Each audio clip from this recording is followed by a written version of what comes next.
Hello வணக்கம் வந்தனம் நமஸ்தே நமஸ்காரம். நான் நம்ம வீடு தாத்தா பாட்டி சாப்பாடு நிகழ்ச்சிக்கு உங்களை அன்புடன் வர வைக்கிறீங்க. என்னடா என்னமோ பண்ணுறேன்னு பார்க்குறீங்களா? இன்றைக்கி உங்களுக்காக இதோ வாங்க. நம்ம முதல்ல என்ன பண்ணுங்கள், ஒரு கப் அவல் எடுத்துக்கோங்க, ரெட் அவல் எடுத்துக்கோங்க. அதில் ஒரு கப் தயிர் போட்டு நான் இன்றைக்கி உப்பு போட்டு நான் இதை ஊற வச்சுருக்கேன்.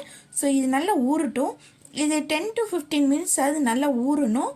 இது நீங்கள் உங்களோட விருப்பம் தான். நீங்கள் இன்னும் நல்லா ஊறணும்னா ஒரு ½ அன் ஹவர் கூட நீங்கள் ஊற வச்சுக்கோங்க.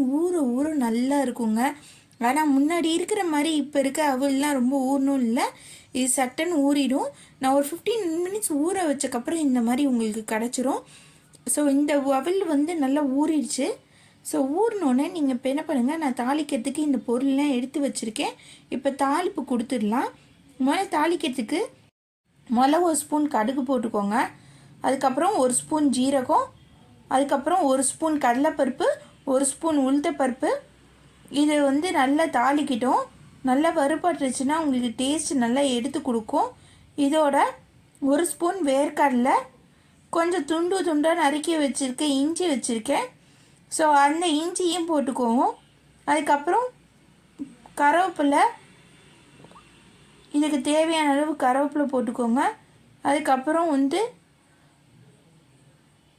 ஒரு பச்சை மிளகாவை நான் ரெண்டு பச்சை மிளகா நறுக்கியிருக்கேன். உங்களுக்கு காரத்துக்கு ஏற்ற மாதிரி நீங்கள் பச்சை மிளகாவை நறுக்கி போட்டுக்கோங்க. ஸோ இதை நல்லா வறுபடட்டும். வறுபட்டுருச்சுன்னா உங்களுக்கு டேஸ்ட் நல்லா எடுத்து கொடுக்கும். ஸோ இது நல்லா வறுபடட்டும்.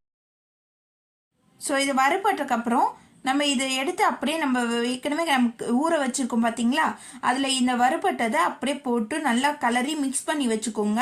உங்களுக்கு அப்படி மிக்ஸ் பண்ணி வச்சிட்டிங்கன்னா உங்களுக்கு டேஸ்டியான ஒரு சுவையான ஒரு ஹெல்த்தியான தயிர் சாதம் ரெடி ஆயிடும்.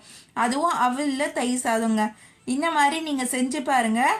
இது ரெட் அவல்னால உங்களுக்கு ஹெல்த்தியாகவும் இருக்கும், டேஸ்ட்டாகவும் இருக்கும். ஸோ உங்களுக்கு எப்போல்லாம் உங்களுக்கு தோணுதோ அப்போல்லாம் இந்த மாதிரி செஞ்சு கொடுத்து பாருங்கள். உங்களுக்கு வீட்டில் இது ஈஸியாகவும் இருக்கும். உங்களுக்கு ஒரு பேச்சுலராக இருக்கிறீங்க, ஒரு ஹாஸ்டலில் இருக்கீங்க, உங்களுக்கு தயிர் சாதம் சாப்பிடணும்னு தோணுச்சுன்னா இந்த மாதிரி நீங்கள் வீட்டில் செஞ்சு கொடுங்க. இல்லை ஹாஸ்டலில் இருக்கும்போது நீங்கள் செஞ்சு பாருங்கள். ஈஸியாக உங்களுக்கு வயிறு ரொம்பிடும், டேஸ்டியாகவும் இருக்கும். ஸோ நெக்ஸ்ட் வீடியோவில் இதே மாதிரி ஹெல்த்தியான ரெசிபியோடு நான் உங்களுடன் சந்திக்கிறேன். நம்ம வீட்டு தாத்தா பாட்டி சாப்பாடு நிகழ்ச்சிக்கு மறக்காமல் சப்ஸ்கிரைப் பண்ணுங்கள், லைக் பண்ணுங்கள், ஷேர் பண்ணுங்கள். கமெண்ட் செக்ஷனில் நெக்ஸ்ட் என்ன வீடியோ வேணும்னு சொல்லிட்டு எனக்கு கமெண்ட் பண்ணுங்கள். நான் உங்களோட நெக்ஸ்ட் வீடியோவில் சந்திக்கிறேன். பாய்.